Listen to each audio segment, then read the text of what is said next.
Okay, as we shuffle the room, I'm going to begin a slow introduction of our next session. So we're moving to session 2. And session 2 concerns potential atmospheric methane removal technologies and applications. Specifically, we're going to talk about specific different atmospheric methane removal approaches. And the format's going to be a little bit different from what you saw in the prior session, in that we're going to have more speakers for a shorter period of time. So each speaker will have 5 minutes for their prepared remarks. And we're going to go in rapid fire through each speaker. And we're going to hold all questions until the end. And at the end, if we stay on time, we should have on the order of 25 minutes allotted for questions for all the speakers as one group.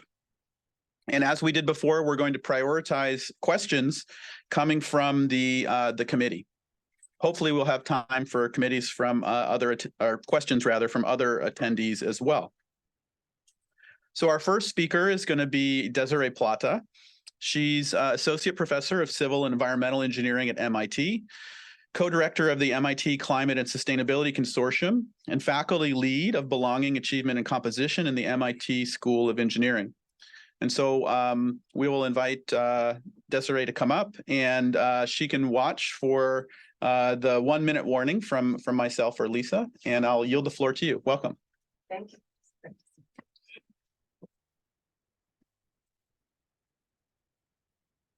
Can I advance with this? So I was fortunate to start my faculty career at Duke, where I overlapped with Rob Jackson, who was kind enough to include me in some pipeline methane emissions monitoring. And I quickly realized that we would be in a situation where we would have to be abating methane at low levels, so at sub-flareable limits, and started to become interested in material science solutions to this problem and stumbled on thermal catalysts. The question, of course, is where do we apply these thermal catalysts? So what you're looking at here on the left-hand side are the best and worst case IPCC scenarios for CO2. The dots on the right-hand panel are the the atmospheric methane level estimates, again, in the best case shown in green, the representative concentration pathway 2.6, and in red, representative concentration pathway 8.5. So if this is what methane and CO2 are doing, and we have direct air capture goals, we might ask ourselves, how much could a direct air capture system for methane possibly remove from the atmosphere? Now, the goals that are articulated in the IEA are 85 million metric tons by 2030 CO2 removal. That is equates to around 130,000 million metric ton, 130,000 tons of methane removal. So that's a pretty small number. Those are the lines that you're looking at on the bottom of the right-hand panel. So sparingly small methane removal. If we think about our 2050 goals for atmospheric carbon dioxide removal, that's around 980 million metric tons articulated by 2050. And if we apply the relative proportions of methane, we could get up to around 1 million metric tons of methane removal. So those are the top dotted lines that you're looking at there.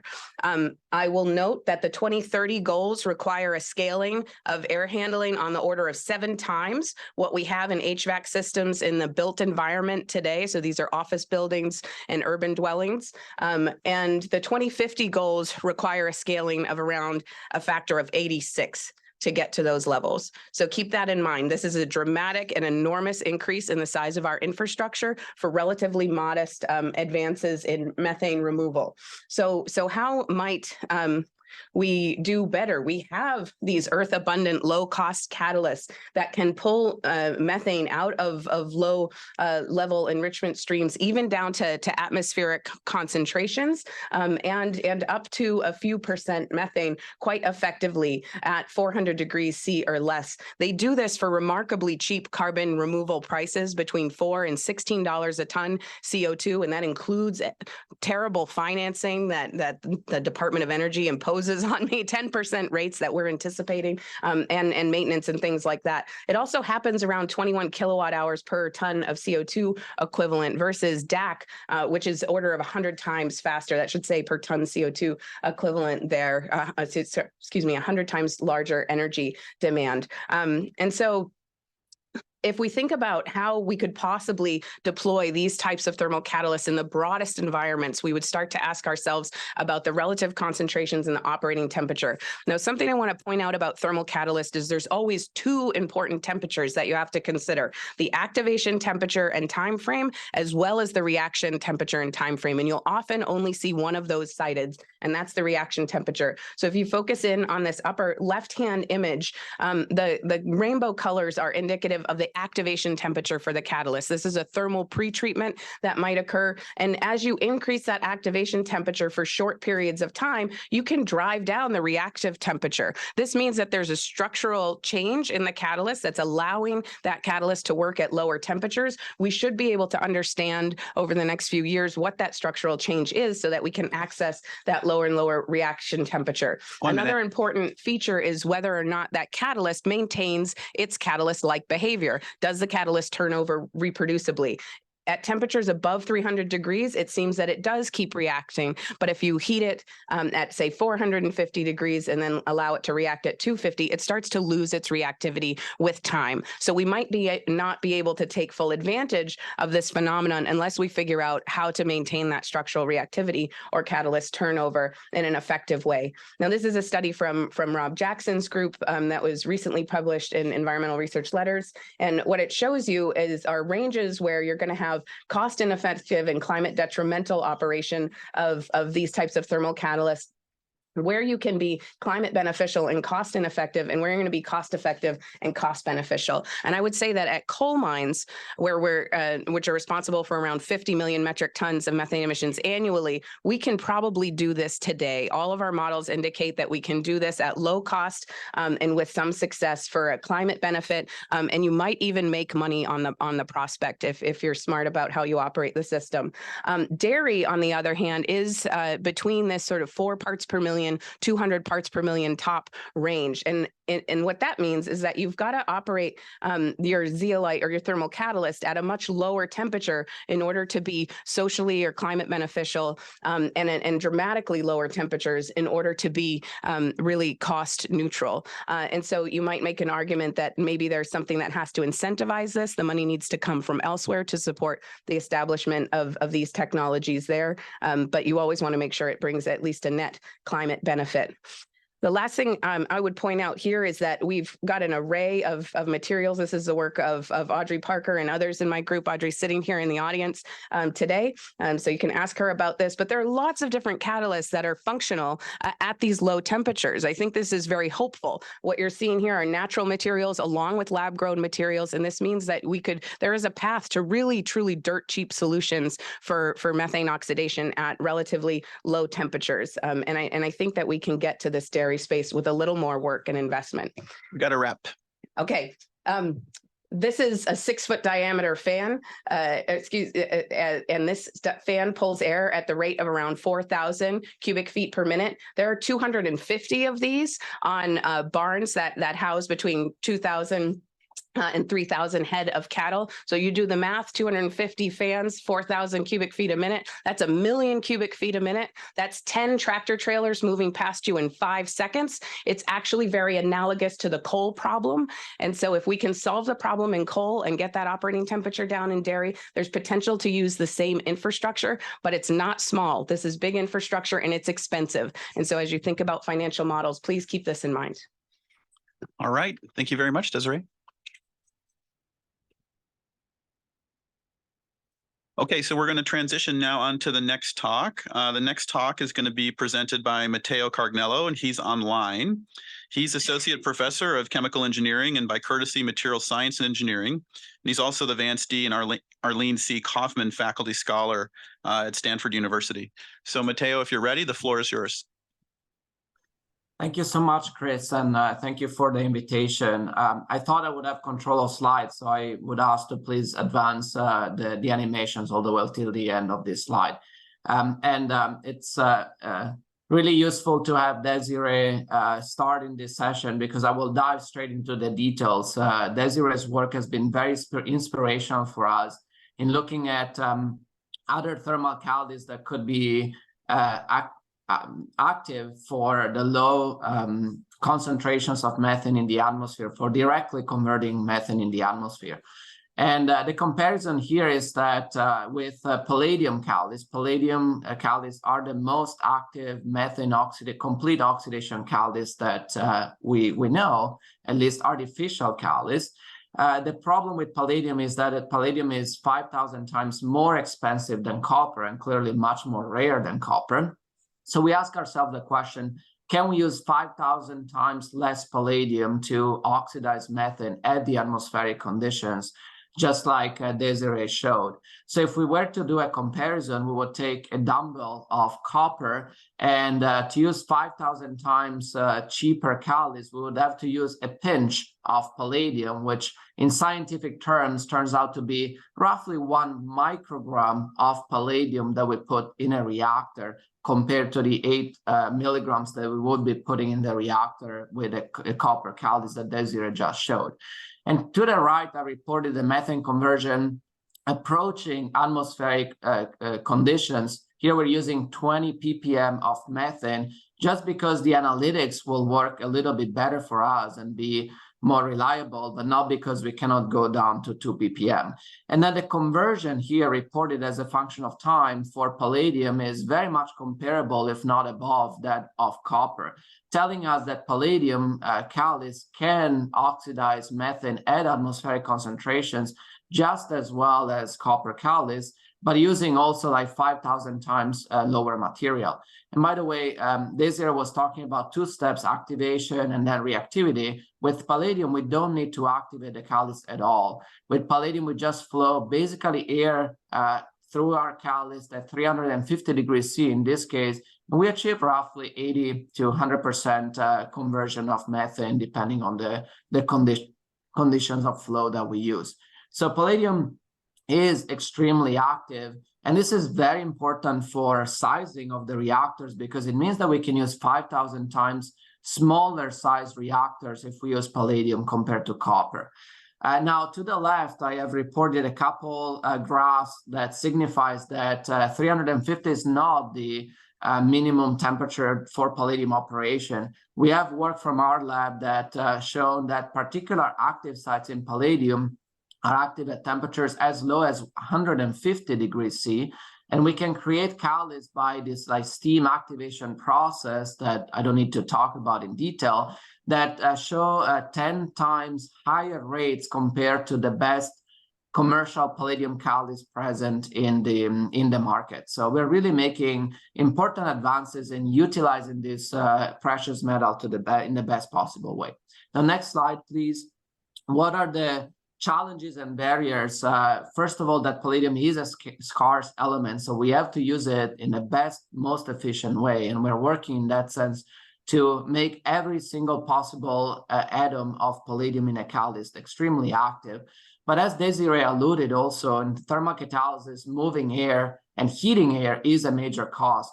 So this technology could potentially be employed together with direct air capture, as schematized in the bottom left. There are sources of heat that are used in DAC that can be integrated with potential methane removal technologies. So 400 degrees C is not very high temperature for heat recovery. So that is one option. And the other option is that there are other processes, such as dual functional materials, that can also be integrated with methane removal. The next slide, please. Wrap up, Matteo.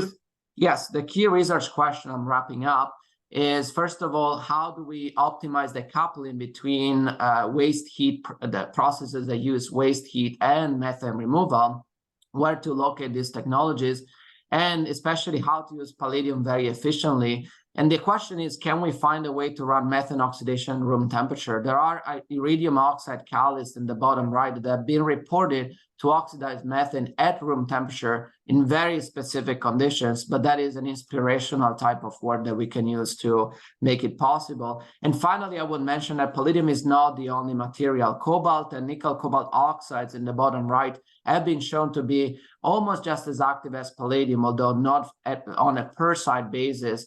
but they are also cheaper materials that can be utilized in this condition. So really, thermal catalysts can play a role in this, and I look forward to the discussion. Thank you so much, Chris. All right, thank you, Matteo. As a reminder, we'll have time for questions for all the speakers at the end. I now would like to introduce Shu Hu, who is currently Assistant Professor of Chemical and Environmental Engineering at Yale University, and he's a faculty member in the Yale Energy Science Institute. So Shu, the floor is yours. Thank you, Chris, and also thanks to Matteo and Desiree for setting up the stage. So let's now switch gears. So here I'd like to talk about a alternative pathway, which is a light-driven atmospheric reactive methane capture. And this is the work that my graduate student Jake Haley and myself started a couple of years ago with some internal funding from Yale Planetary Solutions Project, the Summit Base Foundation, and the Yale Carbon Containment Lab. And essentially, this is the picture here shows that on the methane's perspective, it actually flows through a photocatalytic reactive tube where blue light is shining onto the surface of a catalyst and essentially react and form carbon dioxide and desorb and join the gas stream. Next slide, please. So essentially, we consider this as a methane filter, and we call them photoreactor. And what it does is that it has the photocatalyst is deposited onto panel, and panel is illuminated, and methane molecules diluted in the air actually impinge onto the surface of these catalysts and essentially get chemisorbed onto it, and eventually they get over-oxidized and become type carbon dioxide and desorb. So you can think about this can be integrated with the direct air capture unit, utilizing the air handling process in there. So this process is the so-called room temperature combustion. You don't need to intentionally heat it up, and you use light to generate it. So in terms of the reactor design, we take 100 kilogram of methane capture per day as a figure of merit. And essentially it's so to achieve about a ton of the methane capture per year, and we would need probably about 100,000 of those units. But essentially, each of the unit would contain about a panel, like 200 panels, and each one is about 2 meters wide and 5 meters long, and the distance about 1 millimeter. And next click, please. And if you think about the total light capture area for methane capture, and this is becoming very interesting and comparable to what we call solar fuel production. It's a light-driven hydrogen production from sunlight. And these share comparable surface capture area for this unit. It's just we don't have to really shine solar light, which is very diffuse and dilute to it. Next click, please. And essentially, what we calculate is based on the laboratory comparable rate of this cube flow photoreactor. And our metrics, it's really importantly, is the quantum efficiency, also as alluded by Professor Jackson in a recent paper. So if we can maintain the high quantum efficiency over very large light intensity, it can essentially utilize the materials and really lower the total cost of the reactor. An important metrics there is the rate and energy input and conversion efficiency as it exits. So next slide, please. So what are the major barriers? So far, 100 ppm have shown that it can work with, for example, zinc oxide-based photocatalyst under UV light illumination.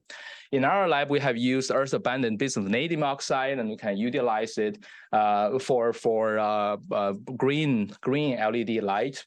And essentially, we think that it goes through a hydrogen peroxide-mediated pathway by inputting oxygen and water moisture in there, and we can generate peroxide intermediate and react with methane and essentially achieve the reactive capture. So that's in the works, and what is upcoming is essentially reactor demonstrations. And for example, one of the relevant area is to really address the cobalt methane. Next slide, please.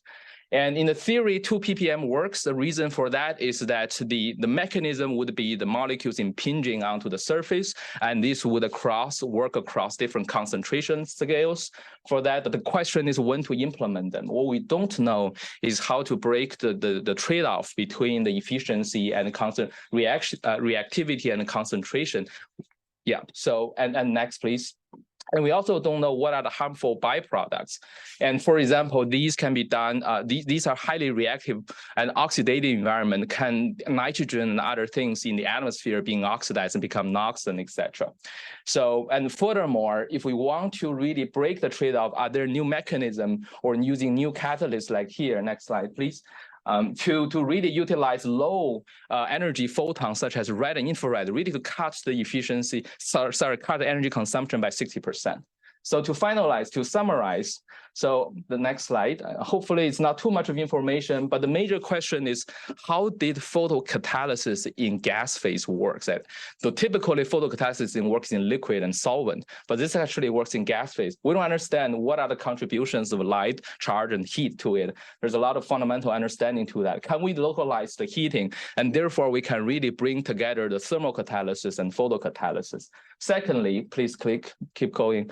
And so what are the unintended consequences? Can we control the radical chemistries to avoid the formation of NOx? Can we monitor methane levels in real time? And actually in the laboratory, at least for us, is being a challenge how to really measure the ppm level and all these other byproducts. And finally, beyond CO2, so can we actually discover the long-term co-benefits for that, either both economic and environmental? So for example, these are typically the holy grail reactions in chemistry, methane to methanol or C2 products, and these can be used for generating organic carbon, agriculture, soil recovery, as well as doing CH activation of alkanes, which is a huge field for fine chemical production. So I'd like to stop here. Thanks. Thank you. All right, so we continue to march forward. Our next speaker will be Matthew Johnson, who is an American atmospheric chemistry scientist at the Atmospheric Research Center at the University of Copenhagen. And so when he's ready, he can, the floor is his. Very good. Thank you very much. Thank you to the organizers. I'd like to tell you about atmospheric methane removal using enhanced atmospheric oxidation. And I think that we've heard, carbon dioxide, I think, is a very well-developed field, but we have not seen a lot of the same breakthroughs with methane. And this has to do with the chemistry of methane. It resembles a noble gas. It doesn't like to dissolve in water. You can't easily form minerals from it or salts or get it to stick to a catalyst. And what I'd like to tell you about here is a way to change that problem by using gas phase radicals. And the idea is that these radicals are traveling very, very fast. For the hydroxyl radical, this is over 1,000 miles per hour. For the chlorine atom, it's 1,500 miles per hour. This means that they're colliding with something like 7 billion molecules every second. And so with the surface treatment technologies, you have a difficulty in maintaining the reactivity of the system. And this requires a constant energy input. And that means that at very low methane concentrations, you're not able to have an efficient system. This turns the problem around because once you make the radical, think of its perspective in the world. It's seeing the things that it will react with. They don't react with atmospheric nitrogen or atmospheric oxygen, a lot of the components of the atmosphere. They're going to see the product of the reaction rate coefficient and the concentration. From the perspective of a chlorine atom in the atmosphere, they see methane and ozone. So if you make one of these, it's going to find one of them and react with it.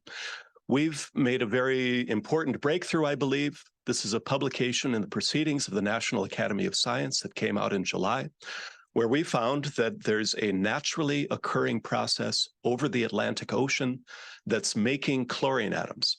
So when Sahara Desert dust descends into the marine boundary layer, that dust combines with sea spray aerosol, releasing iron from the minerals in the dust. The iron mixes with the chlorine from sodium chloride from the sea spray, and this forms iron chlorides. Iron chlorides are able to absorb sunlight. There's a charge transfer reaction that oxidizes the chloride into chlorine and the iron 3 into iron 2. The iron 2 is reoxidized into iron 3, so it's a catalytic process. And we've shown that this is the largest source of chlorine atoms over the Atlantic Ocean. Yeah. So this is an important natural analog. From this, we know how much iron results in how many chlorine atoms in the atmosphere, just from the natural analog. We've also been able to build a prototype based on this in the laboratory in Copenhagen and use it for point source methane control that seems to be very efficient. So you see in the diagram on the right that the chlorine atom is acting as a catalyst that transfers the hydrogen from methane into molecular hydrogen.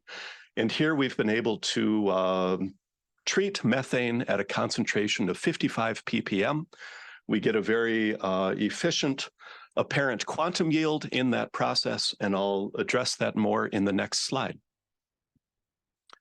So here, I'd like to talk about the scope, the cost, the barriers, and the scalability. If we take the iron salt aerosols first, this is based, of course, on global modeling of mineral dust based on the Sahara dust. And we estimate that iron emissions through shipping fuels are the only effective method that we have for methane in certain parts of the ocean. So depending on where you release the chlorine atoms, they could be beneficial, but they could also be detrimental because they're removing that ozone, and that's a source of hydroxyl radicals. We have a low technology readiness level. We need more modeling, we need more laboratory studies, we need more field studies of the natural analog. That a lot of that work is ongoing. For the methane eradication photochemical system, this addresses a lot of sources. We believe that the cost is below $100 per ton of carbon dioxide equivalent. For iron salt aerosols, we're at $2 per ton of carbon dioxide equivalent, and I'm happy to go through those numbers. We go to the next slide. And here you see a map of the regions of the globe where chlorine atom production in green would result in reducing methane. In the red areas, it would be detrimental because of something we call the black hole, and you can read this article and it describes that phenomenon. And finally, in our initial system, we had an apparent quantum yield of 0.001%. That was in 2020. We've now advanced that technology so that the apparent quantum yield is 0.83%. That's in the laboratory prototype. We've bought a 40-foot shipping container and we're scaling up that process. And when we do that, you see the red arrow. It's going to take us from the region where we're climate beneficial but not cost effective into the region where we're both cost effective and climate beneficial. So I expect that will happen in the next 6 months. Thank you very much. Thank you, Matthew. Our next speaker is Subir Roychaudhuri. He's the Vice President of Research and Engineering at Precision Combustion, which is a small business developing clean power solutions. The floor is yours, Subir. Thank you. Good morning, everybody. A week ago this time, I was 100 foot underground in a mine measuring methane emissions, but that's the story for another panel. Now imagine for a second if I turned off all the vents in this room, closed the doors, and what would happen? And so, yeah, in about 15 minutes, you'd start feeling uncomfortable. So what we've been working on is developing methane and CO2 control for closed environments, specifically the space station. Next slide, please. So starting in the 1970s, NASA began development of high temperature catalytic oxidizer under the Skylab program. I was probably in high school back then, or school. And then when I graduated after grad school, flip-flops, t-shirts outside joined a startup at Science Park in New Haven. We started working on some of these challenges. So over the years, we've addressed specifically how to manage methane, CO2, et cetera, in the space station. And today I'll talk about how we manage solutions, how we solve the methane emission issues in the space station and some data from it. So at the extreme right, you see some of our most recent prototypes that are being used by the various space agencies or the private space folks for managing methane in their systems. And I'll talk a little bit about the data from these prototypes. All right, so if you look at it, the methane concentration of the space station is probably in the tens of ppm. At the most, under most conditions, it might be at about maybe 100 ppm. So we look at generally between 30 to 100 ppm in that range, and we're focused on looking at how does this prototype perform. So this prototype has a catalytic oxidizer and has a recuperator. So essentially you have ambient air coming in, near ambient air coming out, because the recuperator for this system isn't quite 100% effective. It's about 80% effective. And so we're looking at oxidation efficiencies. It's greater than 95% because that's nominal. We need to monitor degradation. Effectiveness, like I said, 80%. And we've looked at durability for tens of thousands of hours for these things. And along with the methane, you also get other hydrocarbons in the space station that you are able to destroy. And most importantly, your pressure drop for these systems have to be very low. So what do we use? So there are two things that are used mostly. There are pellets. We use what we call catalytic meshes or coated catalytic meshes. And again, there's a whole bunch of science to it without getting into it. You start looking at oxidation temperatures and you look at light off and what temperature can you do it at the minimum amount. And here you see, at about 350 C, you can get complete conversion or completely lit off. And just to be safe, we generally run a little higher than that, maybe 400 C.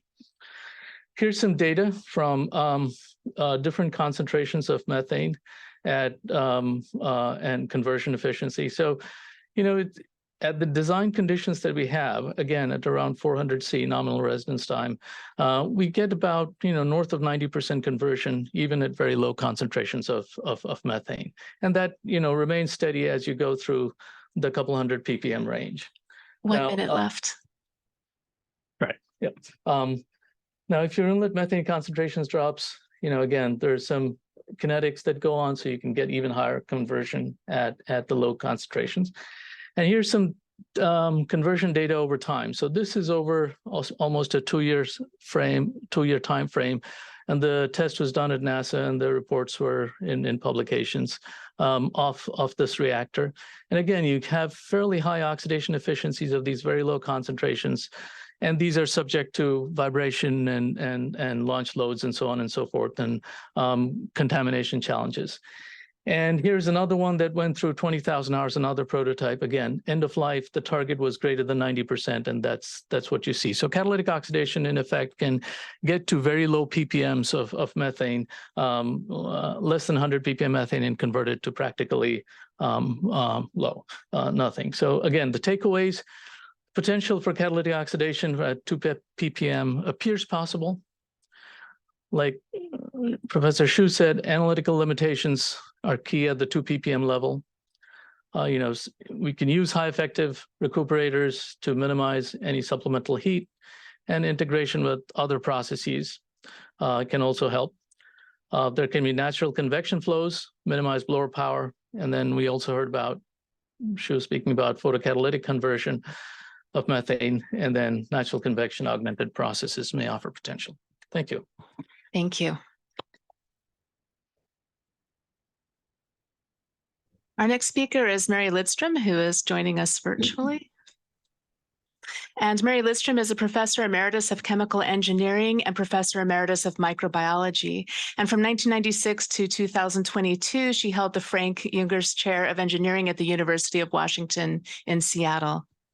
The floor is yours, Mary. Okay, thank you, Lisa. So we're going to change gears now and talk about biological removal options next, please. On the upper right, I just want to remind you, with these methane-eating bacteria, methanotropes do, they use methane as their sole carbonate energy source, convert part of it to CO2, and they make cells out of it, so that's biomass. The goal for my talk today that I'm going to focus on is how would we get to 1 million tons of methane per year using dilute methane that is generally not currently captured, let's say 1,000 ppm and below. Next. So advantages. Next, the catalysts exist. There are these bacteria that can consume methane at ambient levels at ambient temperature and pressure. Next, they make biomass as a co-benefit. Half of that is protein, and it is a source of sustainable protein. You get about 0.8 tons of biomass per ton of methane, and there's an estimated value of about 1,600 a ton for fish food. Next, and we can manipulate the characteristics. That genetic and genomic approaches are well advanced. Next, please. All right, what about the disadvantages? Next. Sorry about all the animation. The rates at ambient methane are really too low to reach scale. This is a problem we've heard about with other technologies. So maybe we initially target air above emission sites enriched in methane, say 500 ppms or more. We've got to increase the elimination capacity, which in the waste treatment industry would be the methane consumed per cubic meter treatment volume per hour. And then once we had that technology working well, as phase 2, focus on the ambient methane. Next. The scalable technology doesn't exist to both grow methanotrophs that dilute methane and harvest the biomass, so we need new technology. Thin film systems are showing promise. Next. And finally, when we talk about stimulating methanotrophy in open systems, it can result in significantly increased N2O emissions. And as I'm sure you all know, N2O is 10 times worse than methane. This is work out of Jeremy Semrau's lab at Michigan. It's due to competition for copper. The enzyme that removes N2O is a copper enzyme. So whatever technology we have, biological, we need to ensure that N2O emissions don't increase. So right now, it does favor closed systems with controlled populations. Next. All right, so what would a closed system look like? Approach on the right, a diagram. Again, methane-containing air either from point sources or ambient. A fan pulls this air into the treatment system, either on its own or coupled to a DAC system. You've got modular low-power bioreactor with these methanotrophs as the catalyst. They remove the methane, and you get sustainable protein as a co-benefit, or you can engineer the cells to make other end products. Next. Okay, what about scale? Let's say you've got 120 cubic meter scale. These have been run in the field. 500 ppms. The current biofilter technology would get you about 10 tons per year per unit. At 500, what would you get if, let's just take 10,000 units, you'd get 100,000 tons. We think we can increase this elimination capacity tenfold, and that gives us 1 million tons per year and 10,000 units. And probably within 3 years, we could get to a field pilot. At 2 ppm, it's much more challenging. These are predictions, not tests. But you go down 250-fold. A real stretch goal would be a 50-fold increase in the elimination capacity. Even then, for 10,000 units, you're only going to get 20,000 tons a year. And I think it's 5 to 10 years out for a field pilot, but potentially feasible. Okay, next. 1 minute left. Research questions. Next. There are basic science questions. We don't know what limits methane consumption at low methane in these organisms. We don't know that out there might be some yet undiscovered strains or even methane oxidation systems that would be better at low methane. And for environmental deployment, we don't know what key microbial community dynamics are going to affect the net greenhouse gas production, and especially between methane and CO2. Next, we need technology development. We need to know optimum configuration to get maximal mass transfer and biomass production. We need to figure out how to design low cost, low water use, low energy systems with low maintenance and long lifetimes. And we need LCA and TEA models to help guide us. And finally, next, environmental and health impacts. We don't know what ecosystem disruptions might occur for environmental deployment, which again favors the closed system approach. So I'm going to stop there. Thanks very much. Thank you, Mary. Okay, our final speaker for this session is Jessica Swanson, and Jessica is an assistant professor of chemistry at the University of Utah. Oh, good. I can't advance. Great. There's too many pop-ups. You guys would hate me if I wasn't able to advance. So thank you. I'm not introducing a new technology. I'm simply going to focus on how we can get to 2 ppm. This 50-fold enhancement that Mary just mentioned seems possibly impossible to many people. So I'm going to go through the biology and show you why we think that this is possible. There's, of course, 2 factors that are going to contribute to increased efficiency. There's the next generation bioreactor design. So if we assume we can get maybe a 5-fold increase from that, that still leaves 10-fold increase from the biology. So to understand how we think this is possible, we have to take a deeper dive into what these methanotropes are like. For anybody not already familiar, they're really interesting bacteria. They are jam-packed full of membranes, these stacked discs that you see here, which is unusual for bacteria. They're also gram-negative. So if you take a closer look, this is cryo-EM, a cryo-ET. You have an outer membrane here, periplasmic space, and then an inner cytoplasmic membrane that is thought to be connected to these intracytoplasmic or ICM membranes, okay? There's a few things that point to, last thing, beautiful work from Amy Rosenwag's lab has shown that if you take a slice through these ICMs, they are also packed with a hexameric array of PMMO. Particulate methane monooxygenase. This is the enzyme that converts methane into methanol. It's really a beautiful structure. So there's a few things that point to the importance in terms of efficiency of both PMMO and this membrane scaffold that's holding PMMO. Okay, first, it's efficient. There is a soluble version of this enzyme called SMMO. It resides in the cytoplasm. However, it's not anywhere near as efficient as PMMO is.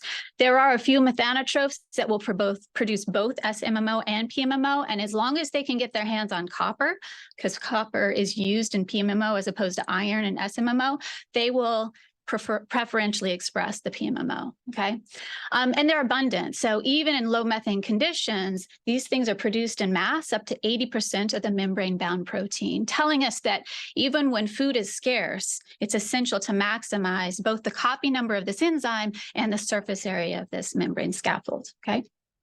Lastly, the membrane scaffold must be important because when we take it out of the host system, people are able to retain a small amount of activity, but it's tiny, right? So something about the host environment is essential for the high activity of this enzyme.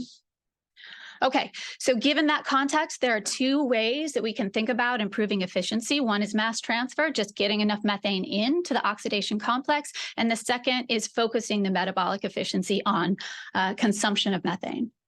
Okay, so this schematic shows you the steps that are involved in mass transfer, starting off with methane in air, which is going to be in equilibrium with whatever substances around these bacteria. That's either going to be an aqueous environment or it could be a biofilm.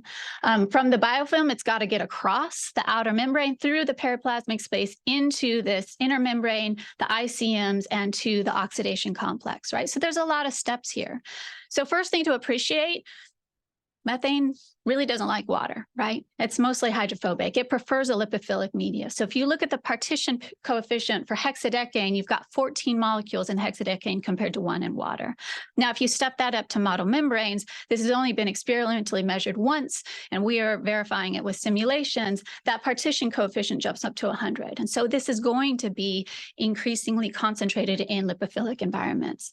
Now, this is supported by multiple experiments that have shown if you grow bacteria in oil emulsions, basically put an oil drop outside, you increase the growth rate. And this makes all the sense in the world because you've got a dynamic equilibrium that's going to increase the frequency with which that bacteria sees methane, increased uptake rate, right?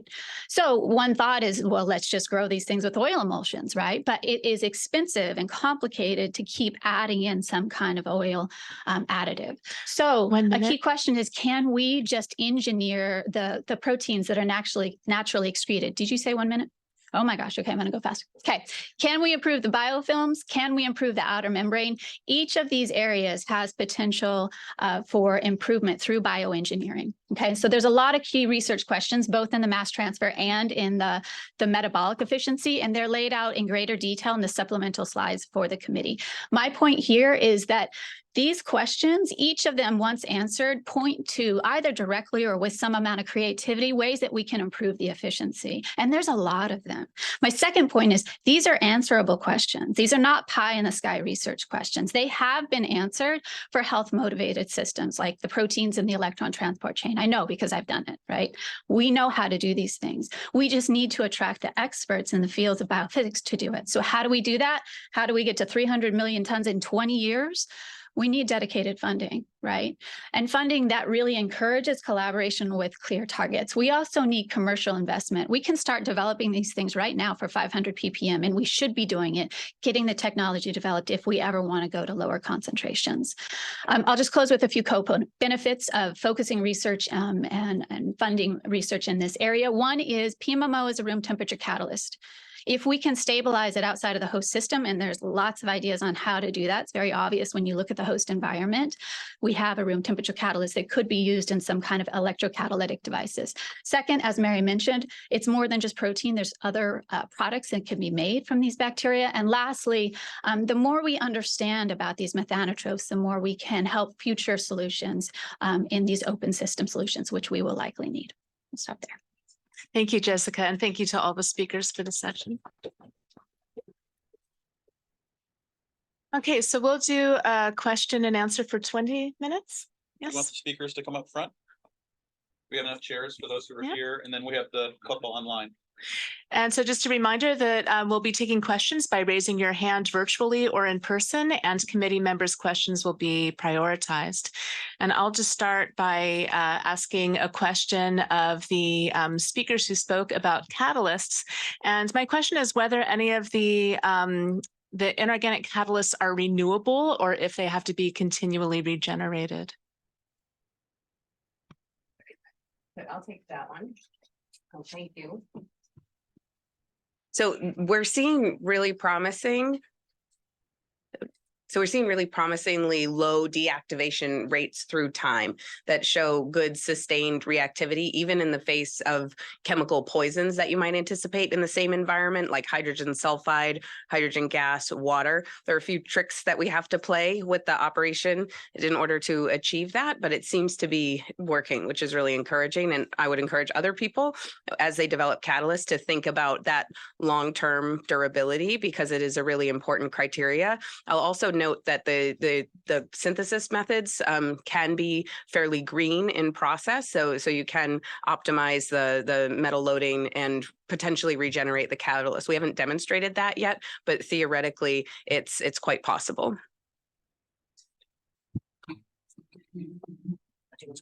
Okay, Matteo?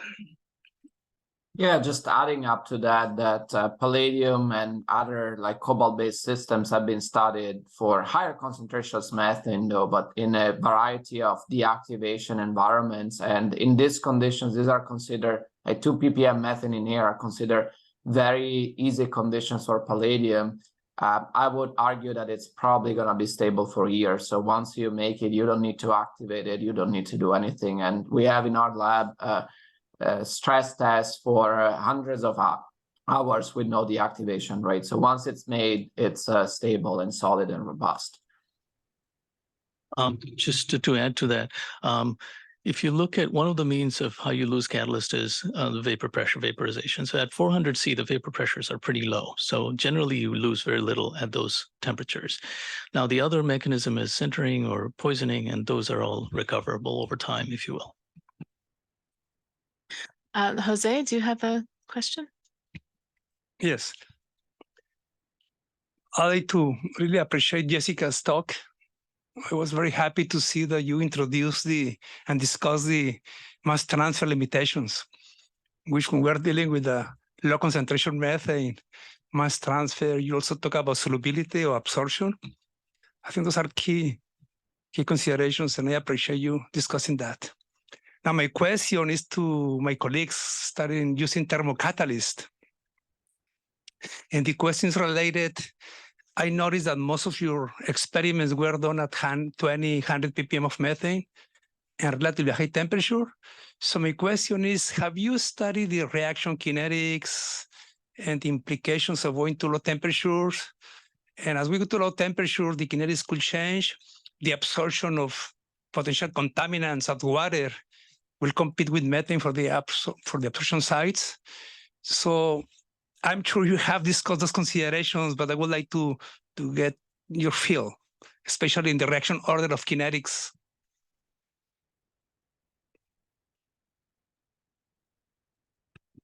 So yes, we've considered the rates of the reaction, and in some ways there's a trade-off, of course, between time and temperature, where you can just have a deeper packed bed, if you will, as long as you're not going to incur a large pressure drop. I think your point about water is really well taken. Water is a product of the methane to CO2 oxidation pathway that is going to get in the way of the reaction if you don't drive it off, and that's really where the thermal requirement is coming in that process specifically. But yes, we are, measuring the fundamental kinetic transformation rates and evaluating those time temperature trade-offs. So yes, I think mass transfer and surface area, these are really critical for some of these things. Now, as you start going lower in temperature, they become even more critical, and especially when you're talking about moisture or water effects. At the temperatures at 350 C or above, water doesn't have as much of a impeding effect. But as you start going down lower, then your kinetics start affecting. Mateo, do you want to answer? Yeah, one thing to add to what my other colleagues already said is that I want to point out that it's not about activating methane as much as activating oxygen. That is very important for thermal catalysis. So once we have an active form of oxygen on the surface of our catalytic materials, then that's the oxygen that starts breaking down the CH bonds in methane. And it is true that water does affect the activation of the oxygen, but there are certain sites on certain catalytic materials, like in palladium oxide, that are particularly selective for the breaking the CH bond, and can do so even when a certain amount of water is present. Certainly not the 5 to 10 volume % that we have in automotive emissions, for example, which is one of the fields that palladium has been studied very much in detail. But at atmospheric concentration, like humidity, mostly the oxygen in palladium is able to selectively activate CH bonds of methane. Thomas? Yes. Again, all very good talks. My question is kind of inspired, I guess others can answer, but it was inspired by Dr. Who was talking about systems, the light system, where you're converting methane to carbon dioxide, but then you talked about coupling this with direct air capture. And so the question's kind of two parts. One is, well, it's sort of a comment, but often we're converting methane to CO2. It's really nice if you have direct air capture right there where you're doing it, so you don't have to put it into the atmosphere and get it back. But the other question I think relates to, and you touched on it, but the economy, the cost economy, when you can do both in the same system, so you can spread the cost against two outcomes instead of just one outcome. Yeah, thanks for the comment. Actually, for the energy balance, we calculated about 100 kilogram per day. You would cost about 200 kilowatt in any time. But in terms of air handling, you probably only need about 2 to 3 kilowatt. So it's only a fraction of what is needed to drive the methane oxidation by light. So that's just some of the calculations we have so far. Yeah, lots of assumptions in there, but give you some perspectives. Hey, Rob, do you have a question? Yeah, fantastic, everyone. Thanks. Two very quick ones, I think, if you'll indulge me. One for Mary. Mary, has anyone looked at natural geologic seeps for microbes, and is there any utility where you have microbes growing for millennia at thousands of ppm in Azerbaijan or offshore in Santa Barbara? So I guess that's one question for you. And then the second one, for starting with Sabir and anyone on the panel, would be for sorbents. Some people say that sorbents for methane are impossible or not worth trying for. Are they impossible, or is it just that natural gas has been effectively free and there's no submarine environment that's required people to sorb methane from air? So what's the possibility of a methane sorbent in the panel's opinions? And thanks. Okay, so I'll go first. Yes, methanotrophs have been isolated from the seeps in general, people out in the field isolating methanotrophs have not focused on these low methane levels when they enrich them and isolate them, because it's very, very slow. And, you know, students have to get their PhDs. So we need research with a lot of great research groups out there who are very skilled at this kind of work to go to a variety of environments that haven't been tested yet and isolate methanotrophs at these lower levels. On the sorbents, you know, NASA has been looking for sorbents as a primary source for trying to see if you can avoid it. And so far, we haven't found anything. And we've been working very closely with NASA on that. I mean, we've looked at MOFs, we've looked at everything, the zeolites and all these things. So I won't say no, but so far, no luck. Mateo, do you have a comment on sorbents? Yes, I wanted to say that there's some work that we've done together with Rob, actually, and Jennifer Wilcox that suggests that sorbents for methane, I wouldn't say impossible, but it turns out that it may be more feasible to absorb all the other components of air and let methane go through. That would be an option to concentrate methane. But just looking at cost of separation from a minimum energy perspective, like some very relatively simple chemical engineering principle would tell us that that's going to be quite expensive.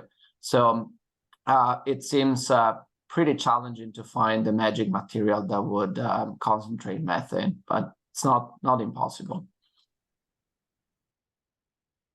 Farouk, do you have a question? Thanks for the great talks. So the first question, I guess to everyone is that the amount of the volume of air that you need to handle to achieve certain amount of conversion of methane or removal. So how much that contribute to the actual cost of it, or is it too much? So that's the one. The other one is especially for the thermocatalysis pathway, the high temperature that you're putting, significant amount of energy would go for because you're handling air. So you need to, unless you recover that amount of heat, you are going to lose significant amount of energy there. So is that something that can be also incorporated, or are you thinking about those as well? Yeah, I mean, this is really the big difference between coal mining and dairy. There's enough methane oxidation to generate heat to offset the need to continually dump in electrical heat or other thermal sources of heat. So I think that it is something that we consider. And if you recover that heat, you can actually drive the process for no additional energy input. I don't think that that's going to be true in the case of dairy. I think you will have to put in some thermal energy, and then the question becomes, where is that coming from? And several speakers today have pointed that out. In terms of air handling, the numbers that I showed are robust for any flow through system. So that is a significant consideration and is the main operating expense. So when I said 21 kilowatt hours per ton CO2 equivalent, that's just blowers, and that's all. And that's when you're at an enriched source, that's the energy calculation. If you are handling direct air, just like in DAC, it's a much higher energy contribution per ton of CO2 removed. And I think this argument is exactly the one that needs to be made in order to encourage emissions reductions. Things that are on their way to the atmosphere but are slightly enriched are much better economically. Mateo, did you have a comment? Yes, so just adding to what Desiree already said, that the thermal energy in first approximation is not going to be a large part of the cost, because there are ways to effectively heat calorie materials that are being developed that make us think that it will be promising, and a small fraction of the cost, but here air handling is the biggest one. And just one point, that there can be ways to look into wind currents, for example, and taking advantage of passive ways to mix the atmosphere in these systems. The challenge with that is that winds are less predictable than ocean currents, for example. So that's also something that is going to be affecting the overall cost. And overall, air handling is much more of a challenge compared to the heat. Yeah. So in the case of iron salt aerosols, one of the mechanisms of deploying this is in a plume, and these achieve very large volumes in very short times. So it could be tens of cubic kilometers within days. And then you're able to treat a simply enormous volume of air at a very low cost in that reactor. And also with the point source control with the MEPS system, then we are able to remove methane from an airstream. I think that the key there is the space velocity. And so the ratio, the intensity of the process, or the ratio of the flow of air to the volume of the system, because you need a reasonably sized system in order to treat a large amount of air. And so there we have a very efficient system, and it has a very high space velocity. Thank you. Katie, your question's next. Yeah, thank you again for the presentations. I was wondering, a number of these technologies sound like they are ready to work at 500 ppm, and I was just wondering, have any of them been implemented, for example, in coal mine vent scenarios, or is everything still at the R&D stage? So if I could jump in, I can say that there is waste treatment technology using the Thanatos that's been out there for decades, basically, that is normally run at about 1% methane, but it's commercializable, you know, it's out there. The challenge is getting it down lower.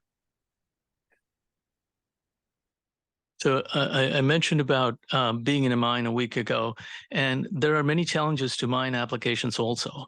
The amount of methane there is certainly higher, but there are lots of safety guidance issues that need to be addressed.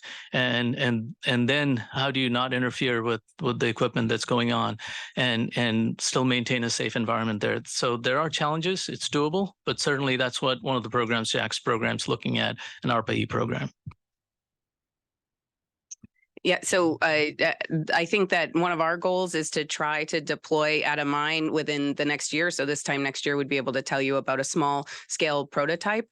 There's a competing or a different technology that's really fundamentally different called RTO, or regenerative thermal oxidation, which works to abate ventilation, air, methane at coal mines. It is hugely expensive. It has a really narrow operating wind regime, and that means that you're only capturing a fraction of the cost. And it suffers from these same limitations with respect to safety, and sometimes those are even worse because of its high operating temperature.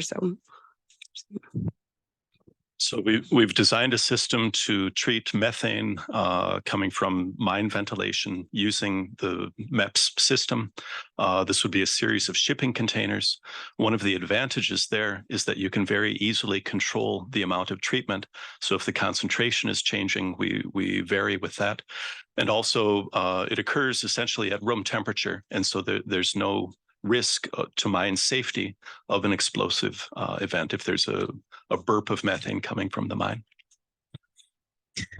I apologize, we only have time for one more question, which will come from a committee member. If you have questions, then you can use the break to discuss with other people. So Simon, you have the last question. All right, honored to have the last question. I guess for some of the earlier stage technologies, what are your major barriers to getting it to a small scale deployment or something like that? So I can speak for that first. So we do talk to mine operators, and one of the benefit of deploying photocatalytic reactor is that you don't have really you have room temperature operation. So that potentially is easy to get around the regulation issues in terms of the evaluating new technology. But really, when we look at the cost of the deployment, it really gets down to the scale up and materials cost. So that's where I kind of state upfront early that we need to understand the system, and we also need to achieve high quantum efficiency. We work on solar-driven hydrogen production at quantum efficiency over 90%. And I don't see any reasons we couldn't achieve 90% quantum efficiency for methane capture and reaction. But we need to measure that, and need to show it. And therefore, we need to show it at a high light intensity. Therefore, you can really utilize the materials. So if you think about, you have 100 times more light intensity than solar light, and then your reaction rate, how does that scale with it? So if we know that numbers, I think scaling it up would have a much different economic number. So that's where I'm at. I actually think the vulnerability is in the regulatory space and compliance markets. Where there are compliance markets for coal mine ventilation air, you'll see adoption of the technology because it's the price of doing business, and it still comes cheaper than the potential lost revenue. I think in the absence of a compliance market, it becomes difficult to motivate adoption because there has to be some investment in the initial capital infrastructure, and that has to come from somewhere. And so if we can be creative about generating resources for that, whether it's financing, application of generated taxes from the IRA that are directly offsetting methane emissions elsewhere, I think that could help lower some of those barriers and encourage adoption among coal miners who will incur a cost at renegotiating their safety guidelines because of this. Excellent. I think we'll stop there. Thank you to all of our speakers on such an illuminating set of talks. And we'll now take a 15-minute break and reconvene at 11:55. Thank you.